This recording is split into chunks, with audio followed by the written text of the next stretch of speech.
Ayan po mga DDS, yung sinasabi niyong makabagong bayani, para sa inyo kasi ang salitang bayani, ang kahanga-hanga para sa inyo ng mga DDS ay yung mga walang hiya, yung mga kriminal, mga matay tao, yung mga sangkot sa katiwalian at balahura.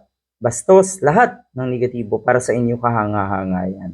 O ito pong hinahangaan nyo, ito pong tinuturing nyo na bayani, na si Kiko Barsaga, para sa inyo bayani ito eh. Ayan, naaresto na. Sumuko, syempre, para kahit papano may matira pang konting dangal sa kanya. Kesa naman kasi damputin siya at may warrant of arrest na nga. O ayan, sumuko na etong si Barsaga dahil sa kanyang or may kaugnay ito sa kasong cyber libel. Bakit daw napakabilis ng mga pangyayari? Kagulat-gulat ba ito? Siguro yung mga tagahanga ni Kiko Barsaga nagulantang. Akala kasi nila untouchable din etong isang ito. Pasensya na. Wala nang untouchable ngayon.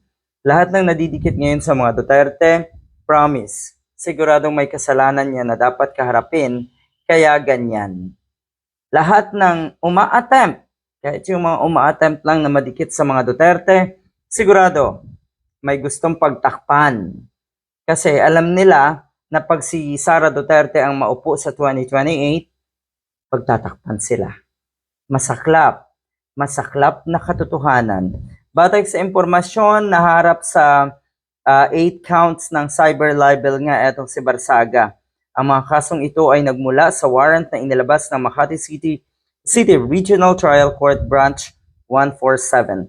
48,000 kada count of cyber libel, 8 counts, so medyo malaki-laki rin ang nilabas na pera netong isang ito para sa kanyang bail.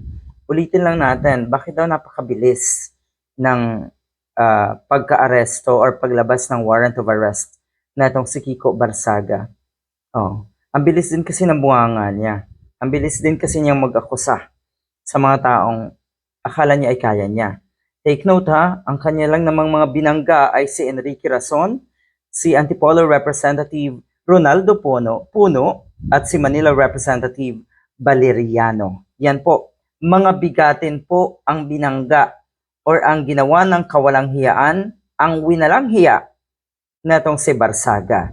Ulitin ko akala mo talaga untouchable ka. Akala mo talaga dahil porket suportado ka ng mga DDS, ay walang mangyayari sa iyong ganito. Good luck!